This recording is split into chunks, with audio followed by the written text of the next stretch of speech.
Today, there are more than 8 billion people living on Earth. 8 billion minds working, moving, building, and dreaming. That number alone is astonishing. But what if I told you this isn't the limit? Imagine a world where the human population doesn't stop at 8 or even 10 billion, but reaches 100 billion. Yes, 100 billion people, living, breathing, competing for space and resources. That's more than 10 times the current population. In fact, that's nearly the total number of humans who have ever lived alive at the same time. It sounds impossible, but is it? To answer that, we must understand how we got here. 10,000 years ago, humans began farming. At the time, the global population was just a few million. By 1,800, it had grown to 1 billion. Then, in just over 2 centuries, it exploded to 8. We are multiplying faster than nature ever intended. Cities swell, forests shrink. Technology evolves to keep us fed, connected, and moving. But if our numbers keep growing exponentially, could the Earth really hold 100 billion of us? Let's find out. If Earth were home to 100 billion people, the question wouldn't just be how we survive, but where we would all live. There simply wouldn't be enough flat land, not enough countryside, not enough space for sprawling suburbs and backyards. Humanity would be forced to reinvent how we think about shelter, about cities, about space itself. Traditional cities, as we know them, would collapse under such pressure, so we'd have to build differently. The only way to go is up, or down, or even out to sea. Imagine vertical megacities, towering miles into the sky, artificial mountains made of steel and glass, housing tens of millions of people each. These wouldn't just be tall buildings. They would be self-contained ecosystems with housing, schools, hospitals, factories, and farms all stacked on top of one another. A city within a single structure. And then there's the underground. If we cannot find room on the surface, we may carve it from the bedrock below. Massive subterranean cities could stretch for hundreds of kilometers, shielded from weather, war, and even climate collapse. Deep beneath Tokyo or New York, entire civilizations could hum quietly beneath the earth, powered by geothermal energy, sustained by hydroponic farms and artificial sunlight. Still not enough room? Then we turn to the ocean's 70% of the Earth's surface. We could construct floating cities, artificial islands capable of supporting millions. These oceanic megastructures could drift in international waters, generating energy from tides and currents, harvesting food from the sea, and collecting fresh water through atmospheric condensers. In this future, architecture is not just design, it is survival. Engineers would have to overcome every law of nature we've ever known. Lightweight, self-repairing materials, climate-resistant exteriors, entire buildings that grow, adapt, and even learn guided by artificial intelligence. And yet, even with all this innovation, space would remain a luxury. The average living space per person would shrink dramatically. In today's world, the average American has more than 600 square feet of personal space. In a world of 100 billion, you might get 6, maybe less. Privacy would vanish. Noise would be constant. Cities would become layers upon layers of human life like a beehive, only louder. Streets in the sky, elevators the size of buses, and hundreds of floors, each with its own climate, its own culture, maybe even its own rules. And what about distribution? 100 billion people wouldn't be spread evenly. Some regions would become unimaginably dense. Asia, already home to more than half the world's population, might host over 50 billion people. China and India alone could rival entire continents. Africa, now the fastest growing population center, could support tens of billions. Europe, with its aging infrastructure, might become hyper-urbanized, with ancient cities rebuilt into dense vertical grids. The Americas would swell, their coastlines transformed into endless towers, stretching from Arctic Canada to the tip of Chile. And what happens when even that isn't enough? We'd begin to colonize the unthinkable, the Arctic, the deserts, the mountains. Entire settlements could bloom in places once considered uninhabitable. Antarctica, once a frozen wasteland, could become home to millions warmed by climate change and advanced insulation technologies. But the cost of all this, immense. Such infrastructure would demand unimaginable quantities of raw materials: steel, concrete, rare earth metals. Entire industries would arise just to recycle and reprocess the waste of these mega cities, feeding the loop of infinite expansion. Entire nations might exist solely to mine, build, and maintain the housing of others. And still, there would be people left homeless. Margins would always exist. Slums wouldn't disappear, they would become vertical, deeper, more hidden. Inequality wouldn't vanish, it would stack itself floor by floor, from luxury penthouses above the clouds to forgotten tunnels beneath the ground. So, could architecture house 100 billion humans? Perhaps. But comfort? Dignity? Peace? That would be much harder to design. 100 billion people. That's 100 billion mouths to feed, bodies to shelter, and lives to power. The scale of such a world is almost beyond comprehension, and so the question becomes immediate and urgent. Would we have enough? Enough food, enough water, enough energy to keep civilization alive? Let's begin with food. Today, with 8 billion people, we are already stretching our global food system. Hunger still exists. Cropland is limited. Agriculture consumes more water than any other human activity. And still, we manage just barely. But scaling this system up by more than 10 times? We would need vast new ways of growing food faster, cleaner, more efficiently, and using far less space. Traditional farms would be obsolete. There wouldn't be enough land. Instead, vertical farms would rise in cities, layered fields of vegetables and grains under artificial light, fed by precision irrigation, and powered by AI-controlled ecosystems. Lab-grown meat would likely become the norm, not a luxury. Entire food industries would shift from soil-based to cellular. Protein would come not from animals, but from microbes, algae, fungi, engineered bacteria, cultivated in steel tanks, not open fields. And water? It would be the world's most precious resource. Rivers would run dry. Aquifers would vanish. Desalination, once expensive and rare, would become a basic necessity. Every coastal city would be ringed with massive desalination plants turning saltwater into drinkable freshwater around the clock. Still, that might not be enough. Every drop would count, every leak would matter. Water recycling systems down to the molecular level would be mandatory. Wastewater would be purified and reused again and again, in closed loops that leave nothing behind. Even human sweat, breath, and waste could be reprocessed for water in ultra-dense habitats. A glass of water could travel through thousands of bodies before returning to the sea. Now, energy. Our current fossil fuel-based systems would collapse under the weight of 100 billion humans. The atmosphere couldn't survive it. Neither could we. So, the world would have to turn completely to renewable energy, not as an alternative, but as a lifeline. Solar panels would coat every surface, rooftops, walls, even windows. Entire deserts would become shimmering seas of solar collectors. Wind turbines would stretch across the oceans, their blades hundreds of meters long, powering floating cities. Geothermal plants would tap into the Earth's heat. Tidal generators would extract power from the constant rhythm of the sea. And still, demand would be overwhelming.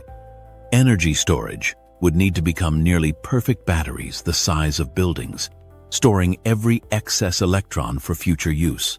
Smart grids would regulate every watt, tracking consumption in real time. Nothing wasted, nothing lost. Yet even with clean energy, the environmental cost of 100 billion people would be immense. Waste industrial, electronic, biological would be generated at a scale never seen before. Plastics, chemicals, carbon, entire continents of garbage could form in our oceans. Even with recycling systems running at maximum capacity, we would drown in our own byproducts unless we found ways to eliminate waste entirely. And then the atmosphere. Greenhouse gases would surge. Without radical carbon capture technologies on a planetary scale, climate change would spiral out of control. Cities would cook in heat waves, forests would burn, oceans would acidify, and coastlines, where most of our megacities would stand, would face constant threat from rising seas. Biodiversity would collapse. To feed and shelter this massive population, most of Earth's wild spaces would vanish. Rainforests cleared, wetlands drained, mountains mined. Every ecosystem would shrink, fragment, or disappear. Thousands, perhaps millions of species would be driven to extinction. The natural world, once vast and wild, would be reduced to isolated reserves, digital zoos for a digital age.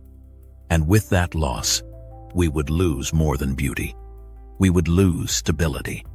Ecosystems are not decorations. They are the foundation of life.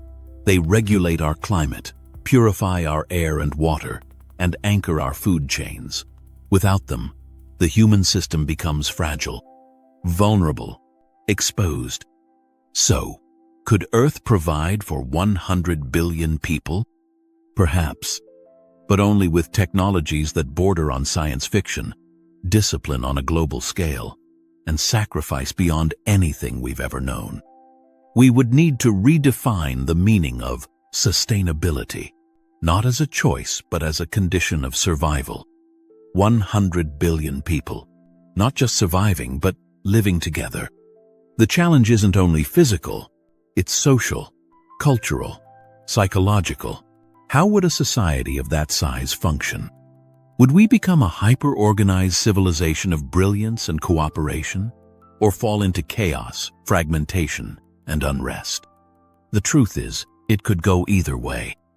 In such a densely populated world, human interaction would change completely. Personal space would vanish.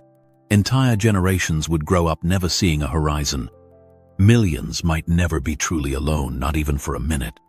Social structures would stretch to their limits. Families might shrink by necessity.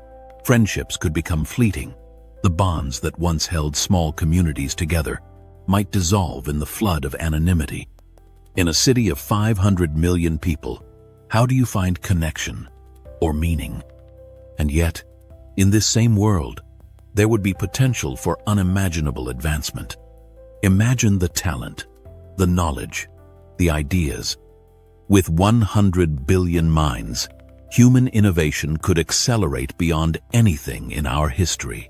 A surge of scientists, artists, engineers, philosophers, millions of Einsteins, Da Vinci's, Curies.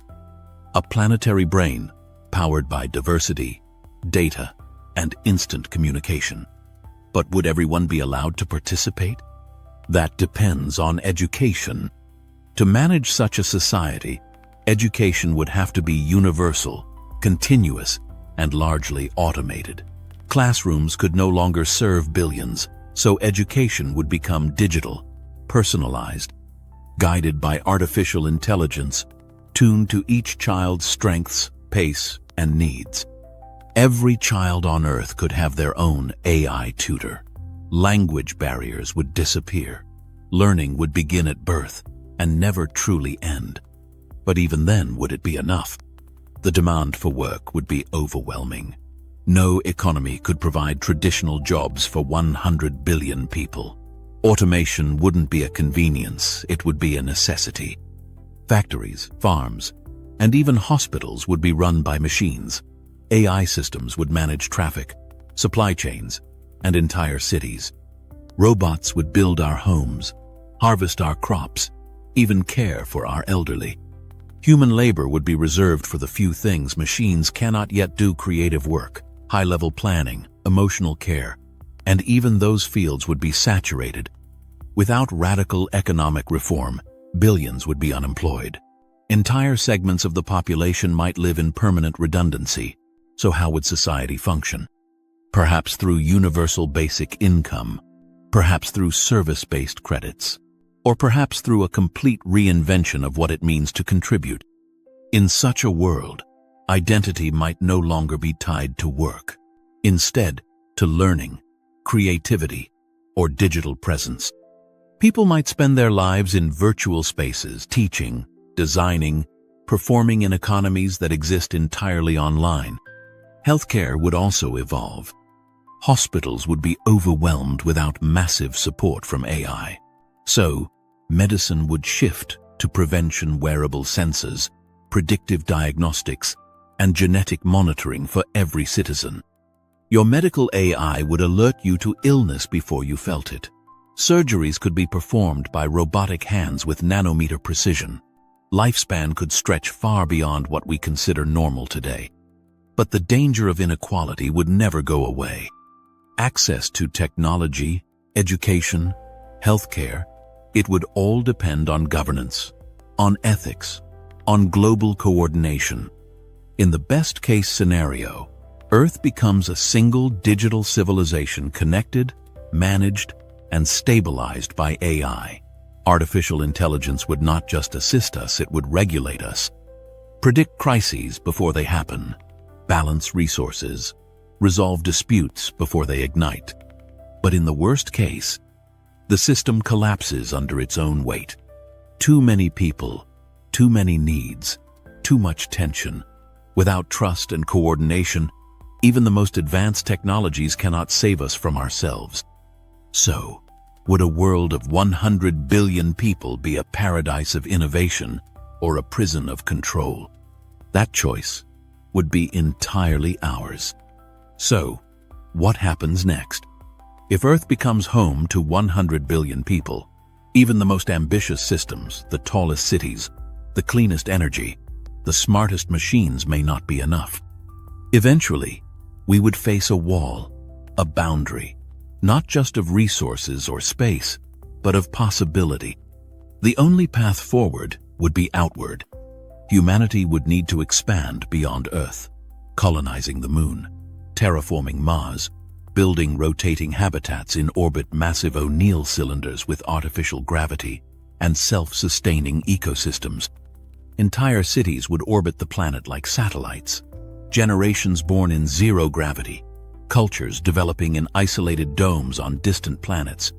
Earth would become the cradle but no longer the sole home of human civilization. And yet, expansion alone would not solve everything. Because the true limits are not physical, they are social, psychological, moral.